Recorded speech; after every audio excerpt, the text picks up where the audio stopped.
gegida ciyaaraha Daalo Stadium ee magaalada Ceerigabo waxa ciyaar aad u xiiso badan ku dhex maraysa labada naadi ee ku kala ciyaaraya Gaashaan iyo kooxda duulista iyo hawada. Inta ciyaartani socotay waxaanu garoonka kula kulanay isuduwaha wasaaradda ciyaaraha gobolka Sanaag Muuse Saalax Ismaan, madaxa xiriirka iyo labada tababare ee kala watay kooxdaasi oo aanu ka wareysanay ciyaarta garoonka ka dhacaysa.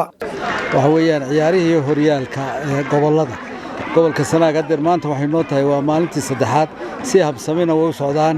kooxuna waxa weeyaan waa 8 kooxood annagu degmadan kaliya kama aanu dhigin waa yar ballaarinay waxaan ku darnay degmooyinkii baan ku darnay oo kooxo ka sameynay ceelfoonka kale oo kooxda dayaxa oo boodhanka oo iyana kooxa iyo intii magaalada 6 magaalada 8 kooxood baan annagu sameynay waa yar ballaarinay degmada baan ku kordhinay ciyaaruna si habsamay ma socdaan. waad aragtaan xamaasadeeda iyo nabadgelyadeeda iyo sida habsamay ay u socoto. bismillaahir rahmaanir rahiim salaatu wasalaamu ala rasuulillah sallallahu alayhi wasallam anigoo ah gudoomiyaha xiriirka gobolka maanta oo ay tahay maalintii saddexaad tartankii ciyaaraha naadiyada heerka koowaad oo garoonka Daalo Stadium si habsamina uga socda. ilaahay fadligii maanta waa maalintii saddexaad ciyaar wanaagsan oo aad iyo aad u qiimo badan weeye maanta socota. kooxuhuna runtii saddexda casho waxay soo bandhigeen ciyaar wanaag akhlaaqiyad waxaanuna insha Allah biidmillaahi kariim aanu rajaynaynaa in tartankani uu si wanaagsan oo habsami leh uu noogu dhamaado sidii uu noogu bilowday inuu noogu dhamaado aad iyo aad baan u rajaynaynaa.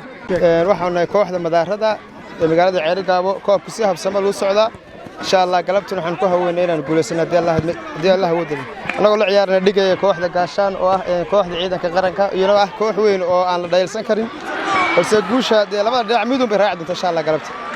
waxaan kooxdan nahay waa koox facaweyn oo Gaashaan 16 jirsatay waa koox facaweyn waxaan rajaynaynaa insha Allah tacaala guul inaanu ka gaarno ciyaarta haafkeeda dambe oo haafkii hore ku soo dhamaaday wax isleeg hadii Ilaahay ka dhigo waxaan rajaynaynaa inaan guul ka gaarno insha Allah tacaala. aan la ciyaaraynaa duulistiya hawada oo naadi iyagu heerkoodu nala heer oo nala waqtiya marka insha Allah guul baan rajaynaa.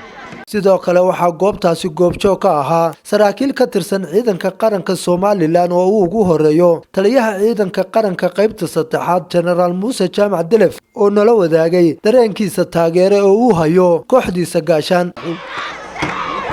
aad baan ugu hambalyeeynaa dhalinyarada ciyaaraysa oo Gaashaan iyo kooxda duulista waxaan leeyahay Gaashaan guul baan u rajaynayaa. Gaashaan waa koox fiican oo aad u firfircoon weeye marka guul baan u rajaynayaa hadii Ilaahay idmo.